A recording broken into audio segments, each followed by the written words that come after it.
मित्रों, स्वागत है आपका एक नए टॉपिक के साथ इस वीडियो में। क्या आप जानते हैं जनसंख्या विस्फोट के ये हैं 3 सबसे बड़े कारण? और क्या आप जानते हैं कि शीघ्र जो जनसंख्या नियंत्रक विधेयक मोदी जी लाने वाले हैं उसमें क्या होंगे नए प्रावधान या नियम? तो इन 2 टॉपिकों को यहाँ पे हम लोग बहुत डिटेल में देखने वाले हैं। और साथ ही साथ आइए सबसे पहले देख लेते हैं कि शीघ्र जो जनसंख्या नियंत्रक विधेयक में नए प्रावधान लागू होने वाले हैं या नए नियम लागू होने वाले वो क्या हैं। फिर हम लोग देखेंगे कि जनसंख्या विस्फोट के 3 सबसे बड़े कारण क्या हैं। साथ ही साथ जनसंख्या विस्फोट क्या है, जनसंख्या विस्फोट के कारण क्या हैं, जनसंख्या विस्फोट के परिणाम क्या हैं और जनसंख्या विस्फोट का निवारण कैसे हो सकता है। तो इन कुछ मुद्दों पे हम टॉपिकों पे हम लोग इसमें बात करने वाले हैं। तो आइए सबसे पहले देखते हैं कि मोदी जी ने क्या कहा जनसंख्या नियंत्रक विधेयक के बारे में।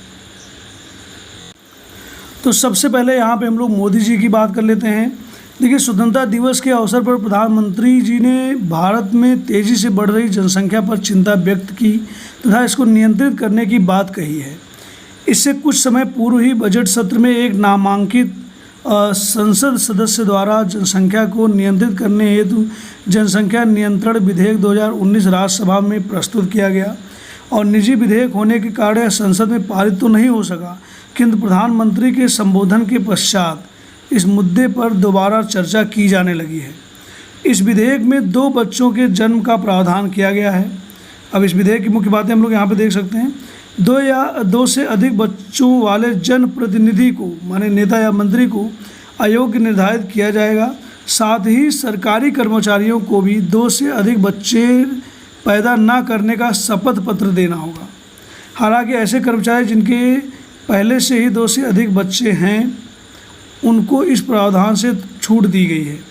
इसके अतिरिक्त नागरिकों को 2 बच्चों की नीति को अपनाने हेतु प्रोत्साहित करने के लिए विभिन्न विनियमों की भी बात इस विधेयक में की गई है।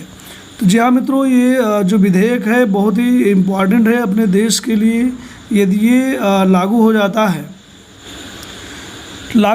है तो अपने देश के लिए बहुत ही हितकर होगा, क्योंकि यहाँ पे बहुत ही तीव्र गति से जनसंख्या वृद्धि हो रही है और आंकड़ों के अनुसार 2030 तक हम चाइना को भी पीछे छोड़ देंगे जनसंख्या के मामले में। और जनसंख्या जो विस्फोट है, जनसंख्या जो तीव्र गति से बढ़ रही है, उसके 3 ही सबसे बड़े कारण हैं। एक तो है आपका अशिक्षा, दूसरा है अंधविश्वास और तीसरा आपका है सरकार की नीतियाँ। तो सबसे बड़ा रीज़न है अशिक्षा। देखिए, पहले के समय में अभी जो नए आंकड़े बता रहे हैं उसके अकॉर्डिंग ये है कि अब जो जनसंख्या है इससे थोड़ा पहले एक जो दशक था उसकी अपेक्षा थोड़ा स्लो गति से वृद्धि कर रही है। उसके पीछे एक सबसे बड़ा कारण है पहले की अपेक्षा जो जागरूकता है, जो हमारे शिक्षा का स्तर है उसमें काफ़ी परिवर्तन हुआ है और लोग काफ़ी हद तक जागरूक हुए हैं और इसलिए अब जनसंख्या का जो वृद्धि का रेट है पहले की अपेक्षा कुछ कम है। लेकिन अभी भी जो इसकी दर है, अभी हम लोग आगे वीडियो में देख पाएंगे कि 1 सेकंड में कितने इसमें संख्या में वृद्धि हो रही है, वो आप वहाँ पे डिटेल में देख पाएंगे। देखेंगे अभी भी जो गति है वो बहुत ही अधिक है। और दूसरा सबसे बड़ा जो रीज़न है अंधविश्वास। तो पहले के समय में लोग ऑपरेशन तक कराना मुनासिब नहीं समझते थे या नहीं कराते थे और वो भगवान की इच्छा समझ करके जनसंख्या वृद्धि में सहयोग करते रहते थे। लेकिन अब जब लोग हाईली क्वालिफाइड हो गए हैं, शिक्षा की वृद्धि लगातार होती जा रही है, तो ऐसे में लोगों के अंदर जागरूकता बढ़ रही है और इस अंधविश्वास से लोग उठने का नाम ले पा रहे हैं या उठ पा रहे हैं। और तीसरा जो सबसे बड़ा है कारण वो सरकार की नीतियाँ। जैसे कि भी आपने देखा जनसंख्या नियंत्रक विधेयक में जो मोदी जी ने बात कही है और इन्होंने स्वतंत्रता दिवस के अवसर पर जो इन्होंने वहाँ से घोषणा की है, यदि ये लागू कर देते हैं तो जो हमारे जनप्रतिनिधि हैं या बहुत अधिक संख्या में जो गवर्नमेंट एम्प्लॉई हैं तो उनसे कहीं न कहीं जनसंख्या में जो बाउंड लगेगा तो काफ़ी नियंत्रण हो जाएगा। और साथ ही साथ उसे देखते हुए जो हमारी युवा पीढ़ी है जो जनसंख्या नियंत्रण के अधिनियम के अकॉर्डिंग वो भी अपने आप को ढालने का प्रयास करेगी, क्योंकि कहीं न कहीं हमारी जो युवा पीढ़ी है पढ़ाई करने के बाद गवर्नमेंट जॉब के लिए अग्रसर है और लगी हुई है। तो उसको ये पहले से जब पता होगा कि यदि हमारी जो बच्चों की संख्या है वो 2 से अधिक हो जाएगी तो हमें गवर्नमेंट जॉब नहीं मिल पाएगा, या मिल भी गया है किसी को तो प्रमोशन नहीं होगा, तो वो 100% प्रयास करेगा कि जनसंख्या वृद्धि में सहयोग ना करे। तो इस तरह से भी ये थोड़ा सा नियंत्रण हो जाएगा। तो आइए देखते हैं जनसंख्या विस्फोट क्या है, और साथ ही साथ देखते हैं कि 100 करोड़वां बच्चा जो है वो कौन था, क्या आप उसका नाम जानते हैं।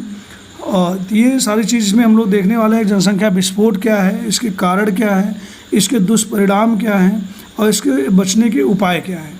तो आइए पूरा डिटेल हम लोग इस वीडियो में देखते हैं, जो कि बहुत ही इम्पॉर्टेंट टॉपिक है।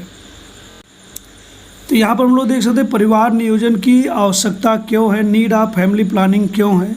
इसी के अंतर्गत हम लोग ये सारी चीज़ें देखने वाले हैं। तो सबसे पहले देखते हैं विश्व में जनसंख्या विस्फोट, population explosion in the world. तो यहाँ आप देख सकते हैं आजकल विश्व की आबादी 2 व्यक्ति प्रति सेकेंड या 2 लाख व्यक्ति प्रतिदिन या 60 लाख व्यक्ति प्रति माह या लगभग 7 करोड़ व्यक्ति प्रति वर्ष के हिसाब से बढ़ रही है। आबादी में इस तीव्र गति से वृद्धि को ही हम लोग जनसंख्या विस्फोट कहते हैं। तो यहाँ पे आप जनसंख्या विस्फोट किसे कहते हैं समझ सकते हैं। और आगे चलते हैं। मानव के सामाजिक विकास के इतिहास में 3 ऐसे जनसंख्या विस्फोट हुए हैं जिन्होंने विश्व के पर्यावरण में एक भारी परिवर्तन कर दिया है। अर्थात ये 3 प्रमुख घटना चक्र स्थापित किए गए हैं। 100 करोड़वां बच्चा भी आगे हम लोग देखेंगे। उससे पहले देखते हैं कि 3 जो प्रमुख जनसंख्या विस्फोट है वो कब हुए और क्या है। तो देखिए यहाँ सबसे पहले प्रथम जनसंख्या विस्फोट, यह आज से लगभग 20,000 वर्ष पूर्व पहले हुआ माना जाता है। इसका कारण था शिकार करने तथा भोजन जुटाने में प्रयुक्त किए जाने वाले हथियारों, औजारों और तौर तरीकों का संशोधन, परिष्करण तथा सुधार। ये प्रथम जनसंख्या विस्फोट का मुख्य रीजन था।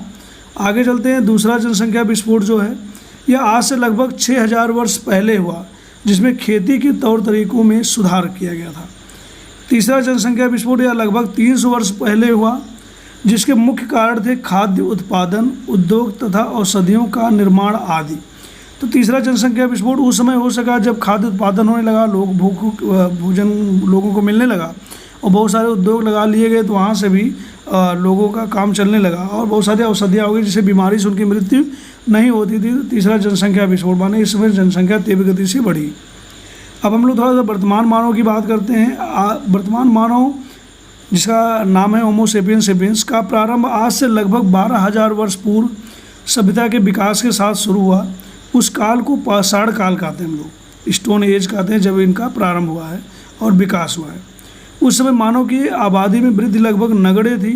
सन 1500 एडी में मानव की आबादी लगभग 5 करोड़ थी, जो सन 1600 में बढ़कर 50 करोड़ हो गई। आप देखिए यहाँ पे, और 100 एडी के अंदर ही ये 10 गुना बढ़ चुकी है। अब भारत में जो जनसंख्या की प्रवृत्ति है, ये आंकड़े आपको मैं यहाँ पे दिखाता हूँ, तो आप देखें कि खुद आपको पता चल जाएगा क्या स्थिति है। यहाँ देखिए सबसे पहले 1901 में 23 करोड़ 80 लाख जनसंख्या थी। 1911 में जो बढ़ के 25 करोड़ 20 लाख हो गई। 1921 में 25 करोड़ 10 लाख रह गई और 1931 में 27 करोड़ 90 लाख हो गई। 1941 में आप देख सकते हैं 31 करोड़ 90 लाख। अब आप यहाँ देखिए गति तीव्र गति से बढ़ रही है।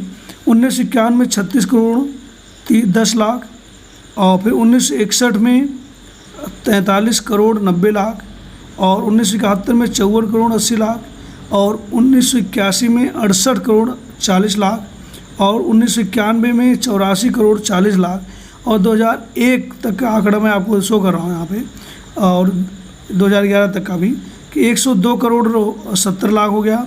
और 2011 में, अब आप इस समय देख रहे हैं आंकड़े क्या हैं, 2011 से 2021 के बीच में 1 अरब 37 करोड़ के आसपास हमारी ये जनसंख्या हो गई, माने 135 करोड़ के ऊपर जनसंख्या है वर्तमान समय तक।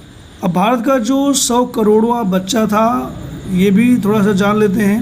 भारत का 100 करोड़वां बच्चा, भारत की जनसंख्या 11 मई 2000 को 100 करोड़ का आंकड़ा पार कर गई थी और यह बच्चा एक लड़की थी जो 100 करोड़वें नंबर पर थी, जिसका नाम आस्था रखा गया। और इस लड़की की माता का नाम अंजना अरोड़ा है, जिसका जन्म सफदरगंज अस्पताल नई दिल्ली में हुआ था।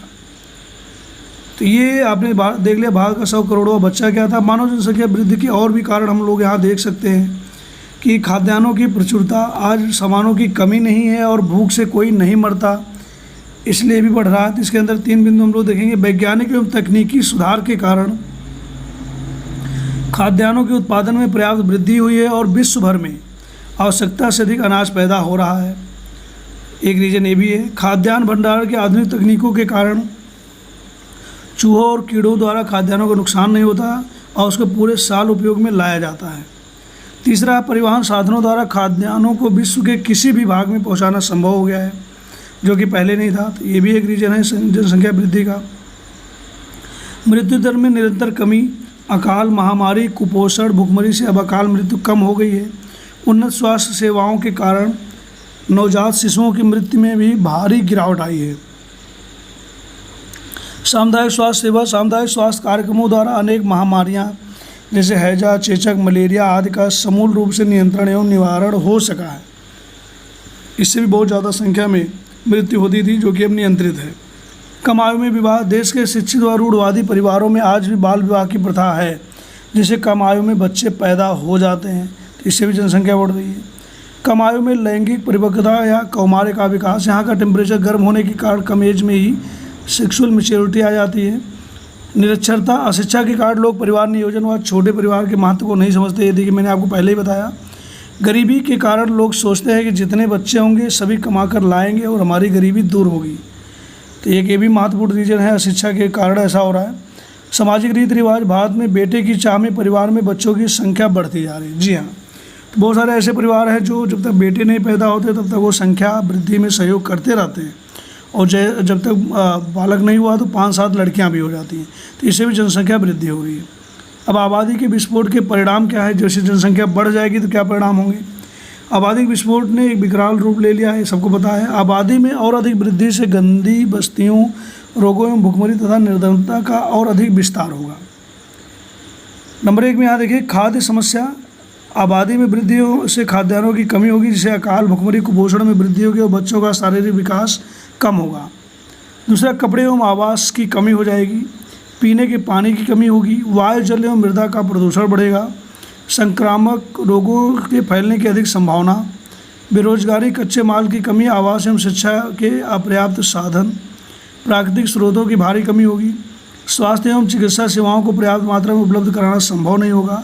बार बार गर्भधारण करने से माताओं के स्वास्थ्य पर भी बुरा प्रभाव पड़ेगा। यातायात एवं परिवहन की समस्या उत्पन्न होगी। और आप यहाँ देख सकते हैं 11 नंबर रहन सहन का स्तर लगातार गिरता जाएगा। तो ये इसके आप देख सकते हैं यहाँ पे मेजर दुष्परिणाम हैं।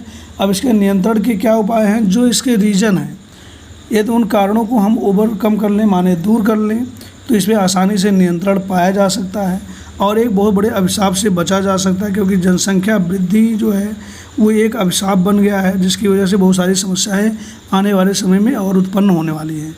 तो मित्रों, ये वीडियो आपको कैसा लगा? और जो जनसंख्या का प्रावधान मोदी जी के द्वारा किया जा रहा है, क्या आप उससे सहमत हैं? ये होना चाहिए या नहीं, इसे आप कमेंट करके ज़रूर बताएं। तो मित्रों, वीडियो देखने के लिए बहुत बहुत धन्यवाद। यदि आप इस चैनल पर नए हैं तो इसे आप सब्सक्राइब भी कर सकते हैं।